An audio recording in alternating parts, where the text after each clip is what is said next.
اس video میں ہم جانیں گے کہ راشن کارڈ کیا ہوتا ہے اور جو لوگ ہجرت کر کے مہاجرین جو ہیں ہندوستان سے پاکستان آئے ان کو جو زمینیں ہیں وہ کس طرح سے الاٹمنٹ ہوئی ان کی، اور زمین کا تقسیم کا طریقہ کار کیا تھا، اس کا انتقال جو ہے وہ کیسے ہوتا ہے، اور انتقال تبدیلی حقوق ملکانہ کیا ہے، اور جن لوگوں کے پاس راشن کارڈ ہے اور آج تک ان کو جو ہے وہ اپنا حصہ نہیں ملا ہے، یا بعض لوگ کہتے ہیں کہ دادا کے نام جو ہے وہ زمین دادا کے بھائی کے نام الاٹ ہوئی تھی تو دادا کو کوئی حصہ نہیں ملا، یا ایک بھائی کو حصہ ملا دوسرے بھائی کو حصہ نہیں ملا، تو ہم کیا کریں؟ تو ان کا ریکارڈ کہاں پہ ہوتا ہے، ریکارڈ کیسے نکالیں، کیسے پتہ چلے گا ہماری زمینیں کہاں ہیں، اور ہم ان کا کیس کہاں پہ کریں اور کیسے اپنی زمینیں جو ہے وہ لے سکتے ہیں؟ تو اس ویڈیو میں تفصیل سے جو ہے ان تمام سوالوں کا جواب دیا جائے گا۔ دیکھیں، جب 1947 میں پاکستان معرض وجود میں آیا تو بہت سے لوگ جو ہیں وہ پاکستان سے ہجرت کر کے، جن میں زیادہ تر جو ہے وہ سکھ تھے، ہندو تھے، وہ انڈیا چلے گئے، اور وہاں سے بہت سارے مسلمان جو ہیں وہ ہجرت کر کے پاکستان آ گئے۔ اب جو ادھر سے جانے والے تھے، اگر ان کے پاس کوئی سونا تھا، نقدی تھی، کچھ زیورات تھے، وہ اس طرح کی چیزیں تو ساتھ لے جا سکتے تھے، لیکن وہ اگر ان کے پاس کوئی زرعی رقبہ تھا، مکان تھا، دکان تھی، وہ تو نہیں لے جا سکتے تھے۔ یہ غیر منقولہ جائیداد تھی، ایک جگہ سے دوسری جگہ نقل نہیں ہو سکتی، تو وہ یہ ظاہری بات ہے اپنے مکانات، اپنی جائیداد ادھر سے چھوڑ کے انڈیا میں چلے گئے، اور انڈیا سے بہت سارے مسلمان جو ہیں وہ پاکستان میں آ گئے۔ اب جب یہ ہجرت کا سلسلہ چل رہا تھا تو دریا کے اس طرف جو ہے وہ پاکستانی آرمی بیٹھی تھی، اور دوسری طرف جو ہے وہ انڈیا کی آرمی بیٹھی تھی۔ جو لوگ ادھر سے ادھر آ رہے تھے انہیں آگے سے آرمی ریسیو کرتی، اور 3 کیمپ جو ہیں، 3 ڈیپو جو ہیں وہ بنائے گئے تھے جہاں پر آنے والے لوگوں کو جو ہے وہ ٹھہرایا جاتا تھا۔ ٹھیک ہے جی۔ اچھا، اب جو لوگ پاکستان میں آتے تھے تو ظاہری بات ہے ان کو کھانا بھی چاہیے، رہائش بھی چاہیے، آگے کوئی روزگار بھی چاہیے، تو اس کے لیے کیا ترتیب بنائی جاتی تھی اور انہیں کہاں رکھا جاتا تھا؟ ٹھیک ہے جی۔ تو سب سے پہلے جو ہے ان کے لیے 3 ڈیپو جو ہے وہ بنائے گئے تھے۔ ایک جو ہے جمال ڈیپو، دوسرا منصر ڈیپو، اور تیسرا جہلم ڈیپو۔ یہ 3 ڈیپو جو ہیں وہ بنائے گئے تھے۔ جب جمال ڈیپو جو ہے وہ فل ہو گیا تو پھر جو ہے اگلا دوسرا جو ڈیپو تھا، کیمپ تھا، ٹھیک ہے جی، منصر ڈیپو، وہاں پر عوام کو ٹھہرایا گیا۔ پھر جب وہ بھی فل ہو گیا تو پھر جہلم ڈیپو میں عوام کو ٹھہرایا گیا۔ تو یہ ایک ترتیب بنائی گئی۔ اب ہوا یہ کہ جو لوگ پاکستان سے ہجرت کر کے انڈیا چلے گئے تھے، ان سکھوں اور ہندوؤں کے مکانات پہ کوئی گاؤں میں رہتا تھا تو اسی گاؤں کے لوگوں نے اس کی جائیداد پہ قبضہ کر لیا۔ کوئی کم مکانات جو ہیں وہ بچے، بعد میں ان کا کیا ہوا آگے چل کے بتاتے ہیں، الاٹمنٹ کیسے ہوئی، ہر چیز بتاتے ہیں۔ اچھا، جب وہ بہت سارے مکانوں پر، زمینوں پر لوگوں نے قبضے کر لیے، اور بہت سارے جو ہیں وہ پھر ان میں جو ہے وہ حکومت نے لوگوں کو ٹھہرایا بھی، اس طرف آتا ہوں میں تفصیل میں۔ جب کوئی بندہ پاکستان آتا تھا تو سب سے پہلے اس سے پوچھا جاتا تھا کہ تم کتنے افراد ہو، کتنے لوگ تم آئے ہو، بہنیں کتنی آئی ہیں، بھائی کتنے آئے ہیں، والدہ آئی ہیں، والد آئے ہیں، یعنی کہ ایک فیملی کا ایک بندہ سربراہ بنایا جاتا، جس کو سربراہ بنا کر ایک فرد کو باقی سارے بہن بھائیوں کے نام جو ہیں، مطلب بڑے بھائی کو سربراہ بنا دیا، چھوٹے بہن بھائیوں کو جو ہے وہ اس کی فیملی میں ایڈ کر دیا، تو اس کے بعد جو ہے ان کا ایک راشن کارڈ جاری کیا جاتا تھا۔ ٹھیک ہے جی۔ اب راشن کارڈ سربراہ کا بھی بنتا تھا، اور نیچے جو اس کی بہنیں اور بھائی ہوتے تھے ان کا بھی بنتا تھا۔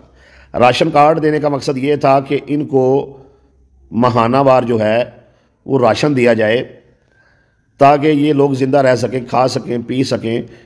یہ تازہ تازہ ہجرت ہے تو ظاہری بات ہے ان کو بھوکا تو نہیں مارنا، انہیں کچھ کھلانا پلانا ہے، اور ہمیں اندازہ بھی ہو کہ کتنے لوگ جو ہیں وہ ہجرت کر کے پاکستان آ چکے ہیں، تعداد کا بھی علم ہو اور ان کے کھانے کا بھی بندوبست ہو، اس کے لیے راشن کارڈ جو ہے وہ جاری کیے گئے۔ اب جو رقبے الاٹ ہوئے نا، وہ جو خاندان کا سربراہ تھا، رقبہ الاٹ ہوا اس کے نام۔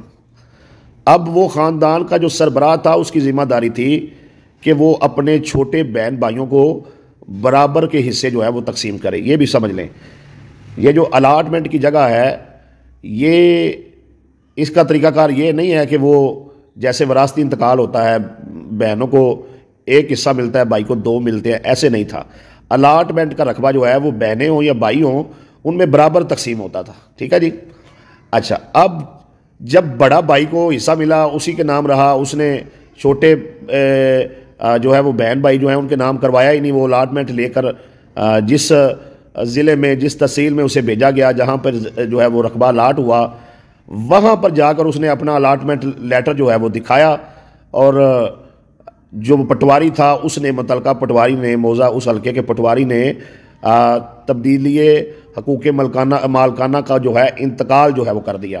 تبدیلی حقوق مالکانہ یعنی یہ وہ انتقال تھا جو سرکاری زمین کا الاٹمنٹ کے بعد جو ہے مہاجرین کے نام ہوا. ٹھیک ہے جی, یہ وہ انتقال تھا.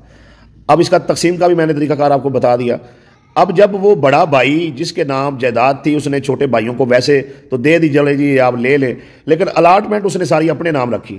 جب وہ فوت ہوا تو اس کے بچوں نے اس کا جب وراثتی انتقال کروایا تو وہ ان کے نام رقبہ آ گیا. اب انہوں نے اپنے جو چاچے ہیں, جو پھوپھیاں ہیں, ان کو کہا بھئی آپ نکلیں, آپ کا کچھ نہیں بنتا. تو یہاں سے گڑبڑ جو ہے وہ شروع ہوئی, اور جب یہ معاملات بہت زیادہ بڑھ گئے تو 1978 میں جو ہے ایک نوٹیفیکیشن عدالت کی طرف سے جاری کیا گیا جس میں یہ کہا گیا کہ ایک تو یہ جو الاٹمنٹ کی جائیداد ہے یہ بہنوں اور بھائیوں میں برابر تقسیم ہوگی, اور دوسری بات جس شخص کا راشن کارڈ بنا ہوا ہے اگر اسے جائیداد میں حصہ نہیں ملا ہے تو وہ کیا کرے, وہ کیس کر کے اور سارے پروف اکٹھے کر کے عدالت کے ذریعے سے ڈگری کروا کے وہ جو پہلے انتقال وراثتی انتقال غلط ہوا ہے اس کو چیلنج کر کے صحیح انتقال کروا کے اپنا حصہ جو ہے وہ لے سکتا ہے. اور لوگوں نے اس طرح سے اپنی جائیدادیں لی بھی.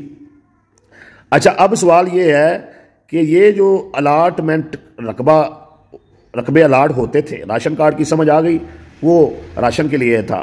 الاٹمنٹ جو تھی, الاٹمنٹ یہ رقبہ الاٹ کرنے کے لیے تھی. ٹھیک ہے نا جی. اور اس کا یہ بھی بتا دیا یہ برابر تقسیم ہوتا ہے, یہ رقبہ بہن بھائیوں میں اس میں کسی کو زیادہ اور کسی کا کم نہیں ہے.